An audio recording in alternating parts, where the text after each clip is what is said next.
Hi, everyone. So for discussion this week, obviously we are doing this virtually. The plan for this week in discussion was to go over the midterm and also to talk about economics and how that applies to process design. What I've decided to do is split it into two videos. So this video is going over the midterm exam, and the next video will be going through the course content of economics. As far as picking up the exams, we are working on it. I think the current plan is that we will post times that we will be available for you guys to come and pick them up, hopefully sort of spread out so that it's not a bunch of people coming at once to minimize sort of in-person contact of large groups. But keep an eye out for that. You are totally welcome to wait to watch this video until you have this exam back. This video is really just if you need help and we want to make sure that you understand how the midterm went and how to solve it. Okay, so obviously, like I said, we'll be going over the exam today. We also wanted to say that the regrade policy is within 2 weeks of whenever you are able to pick up the exam. So whatever date that ends up being for you. If you think that one of your problems was graded incorrectly, or you're just sort of confused about why you lost points, see the person who was in charge of grading that problem. So problems 1 through 3, the short problems at the beginning, those were Dr. Siston. I graded problem 4 and Elise graded problem 5.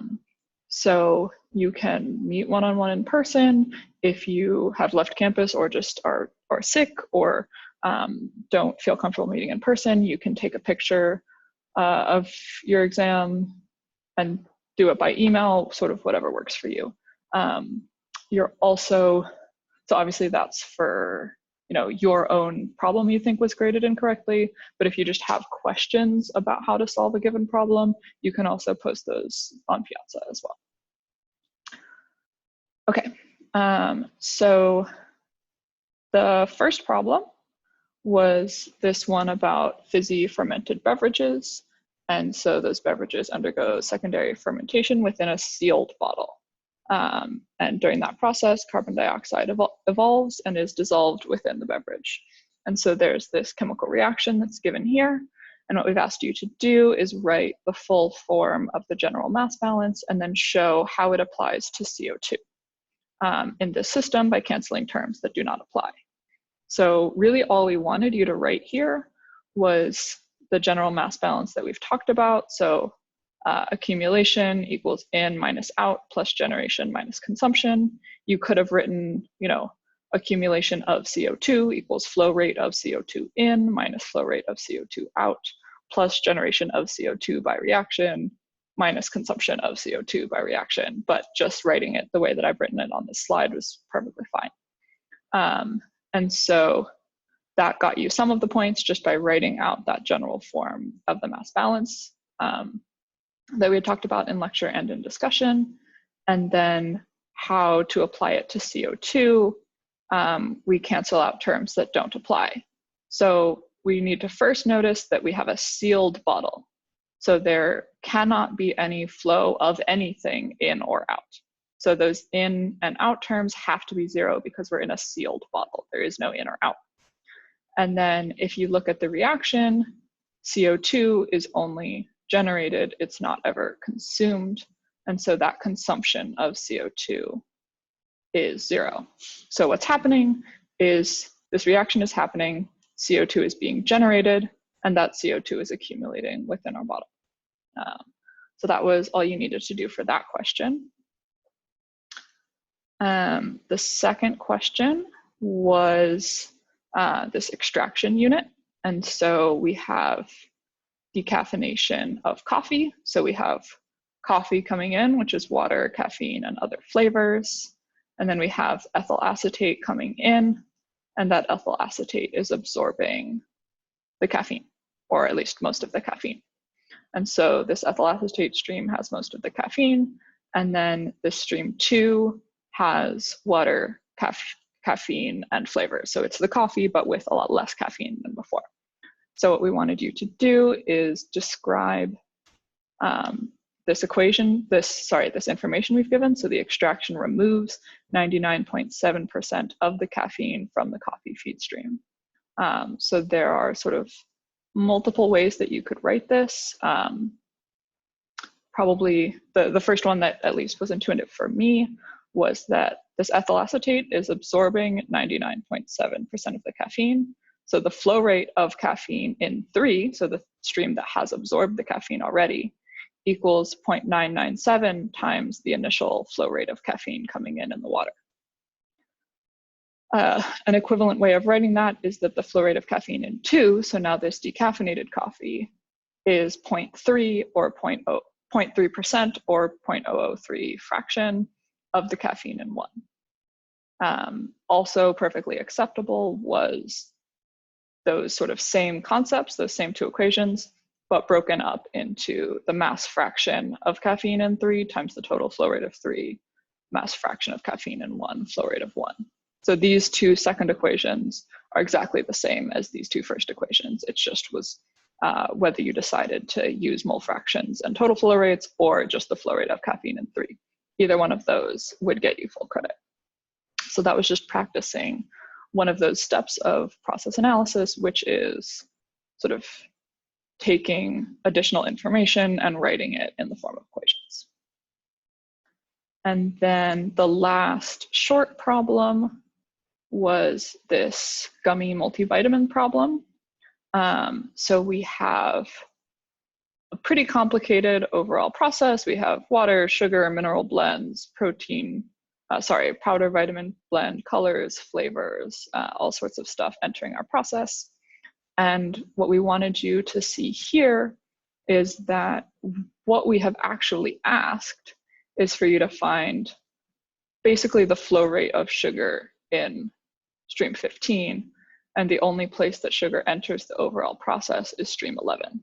So you can kind of ignore the powder vitamin blend and everything else, because all we've asked you for is find the mass fraction of sugar in the final product, which is these vitamins.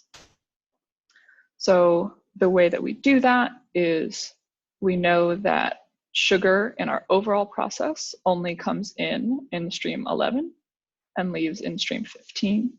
So the flow rate of sugar in stream 15 is the flow rate of sugar in stream 11, which is 5.0 kilograms per minute, or 5,000 grams per minute.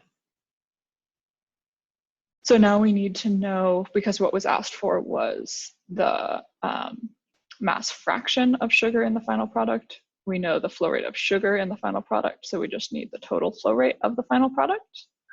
We know that we are making 2,000 vitamins per minute, because that's given in this problem statement at the top. Each vitamin is 5 grams, so we have 5 grams times 2,000 vitamins is 10,000 grams per minute. And then the mole fraction of sugar is just 5,000 divided by that total of 10,000, which is 0.5.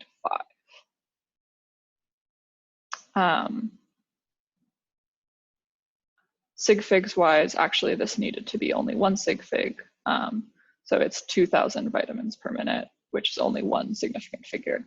So I'll fix that on this slide before I upload the slides, but the answer was in 1 significant figure.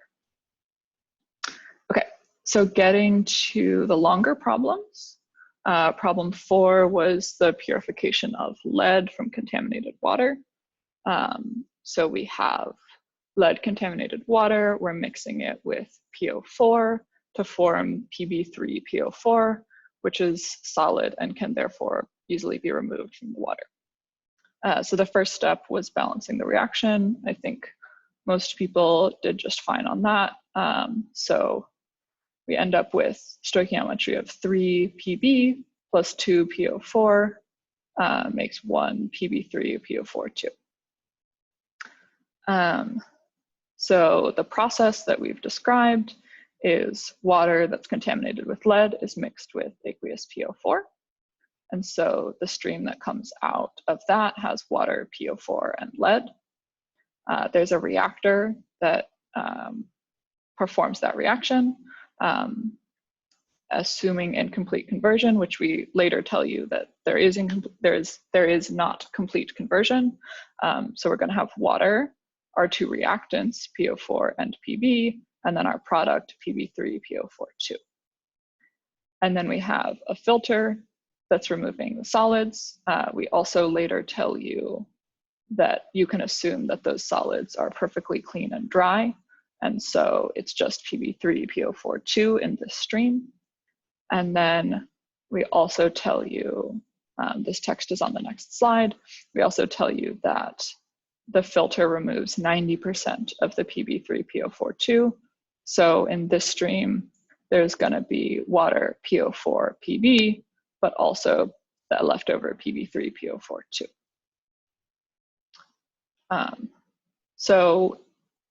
When we give you the flow rates of the PB and the PO4 coming into the system, we're asking you which reactant is limiting. There are a lot of ways of doing this. The way that I do it is I convert PB to moles. So we told you had 600 grams per minute of PB, and we gave you a molecular weight of 207 grams per mole. And so you convert that to get 2.9 moles per minute of PB. PO4 has 200 grams per minute as our inlet flow rate, a molar mass of 95 grams per mole. And so you have an outlet flow rate of 2.105 moles per minute. And so one mistake that some people made is they didn't convert to moles at all, but you just have to remember that when you're using stoichiometric coefficients, which you also need to do if you're using a stoichiometric ratio of how much PB you need relative to PO4, that needs to be in moles. So what I do is I say, okay, if I wanted to consume all of my PB, I would need 2.899 divided by 3 times 2. So those coefficients just come from this. So for every mole of PB I have, I need 2/3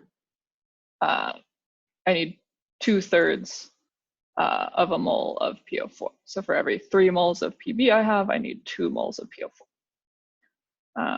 So I figure out that in order to consume all of my PB, I would need 1.932 moles per minute of PO4. I have more than that, and so PB is my limiting reactant. A way that I saw a lot of people doing it, which I guess maybe they taught you in chemistry, is to actually figure out if I used up all of my PB, how much PB3 PO42 would I make? And if I used up all my PO4, how much PB3 PO42 would I make? And then whichever one results in less PB3 PO4 being made, that is the one that is limiting, and that is also totally fine. That got full credit. Okay, so PB is limiting, and to find our percent excess of the other reactant,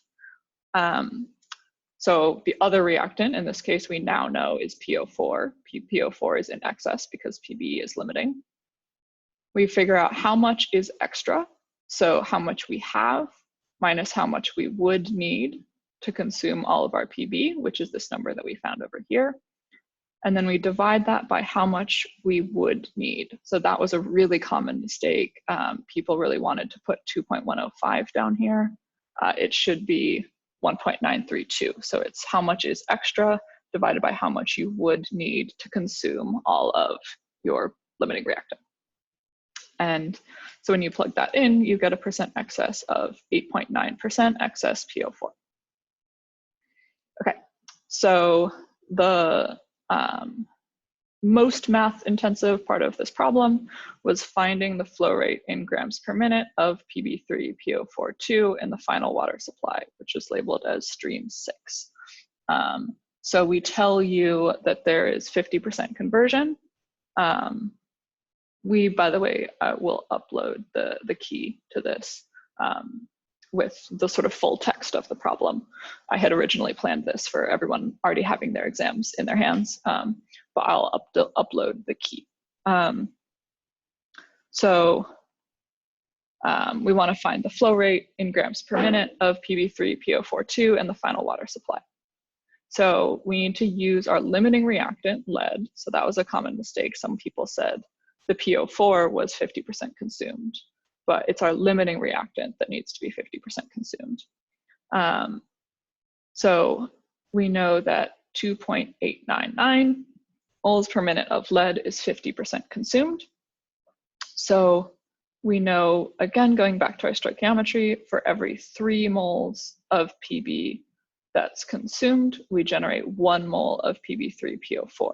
So however many moles of PB we consumed, we generate 1/3 that many moles of PB3PO42.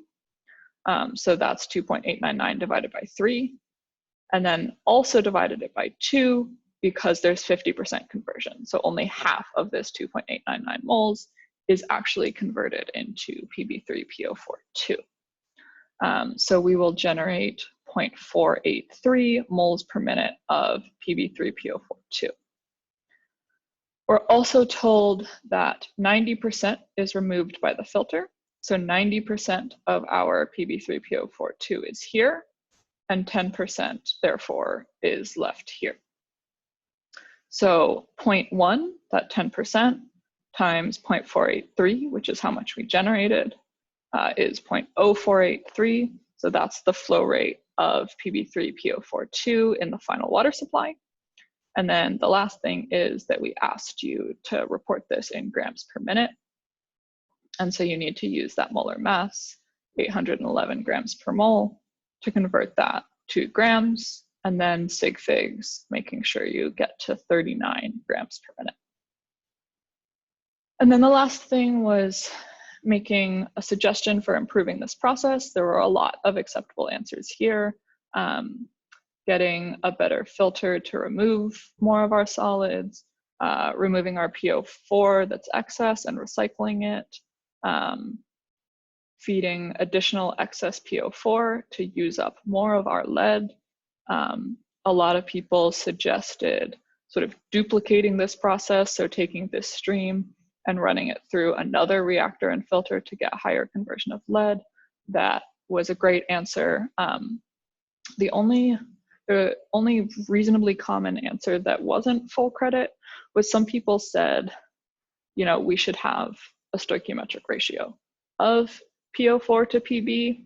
But the thing is, our goal is to consume as much PB as possible. So having a stoichiometric ratio would mean we're feeding less PO4, which probably means we're going to convert less PB. So a stoichiometric ratio minimizes how much extra PO4 you have, maybe, but that wasn't really the goal of the process. But yeah, so any of those suggestions about sort of recycling, running through a second process, getting a better filter, all of that was fine. The only other thing I wanted to say on this problem is we were pretty careful, I tried to be when I was grading this, about if you made an error in part B that got you the wrong limiting reactant, but then, you know, did part E correctly, given that mistake, you got full credit on part E. So we did our best to account for those carried through errors. Okay. Then the last problem was this process design. This one was a tripping point for a few people, for quite a few people. So we had a pharmaceutical drug D in these leaves, and this undesired impurity U is also found in the leaves. So we have these leaves enter the process already ground into powder, and what we want is a pure product stream of drug D, and we gave you some solvents with physical properties that you can use. One of the first things you should have noticed is there's this line that says solvent A has been shown to be a carcinogen, whereas F and S are benign. So that should be a big red flag that you should really try not to use A. Carcinogens are bad. And when we look at the properties, anything that's soluble in A is soluble in S, and anything that's not soluble in A is not soluble in S. So really, A and S are basically the same, except that A is a carcinogen, and A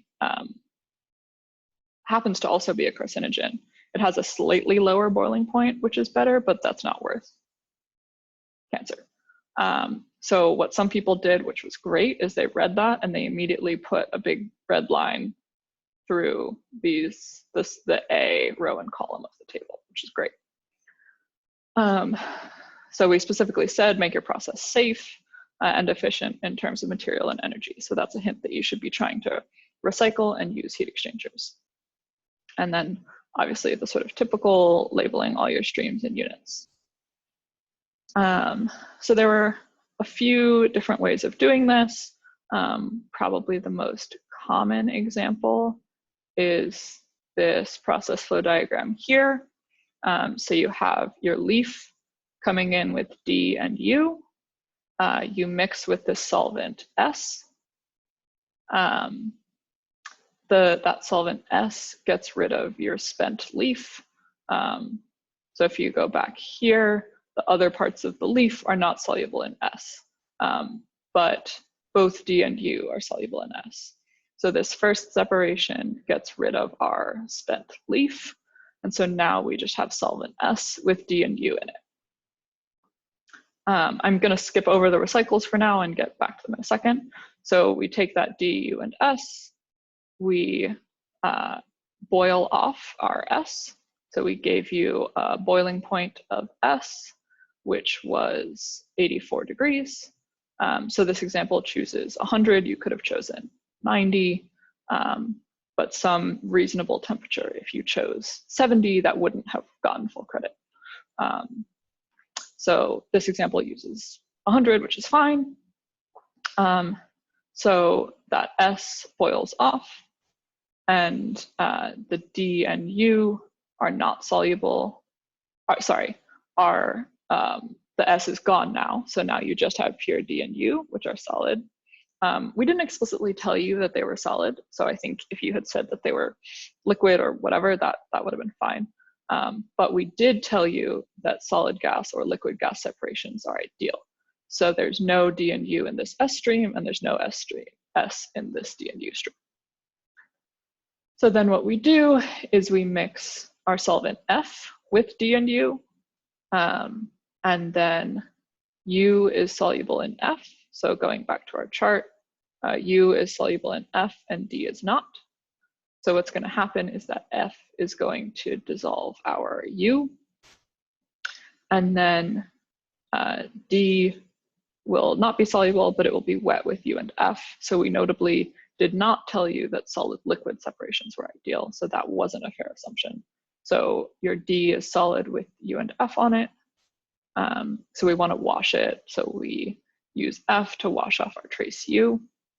Our D is wet with F now, but we've gotten rid of the U. So then we use a dryer to generate our pure D stream, which is what we were looking for. And then sort of once you've designed that process, you start thinking about recycle streams. So we had this gas S, which is hot. So we can use a heat exchanger to heat up this D, U, and S stream to save some energy. So now that S will be liquid, presumably.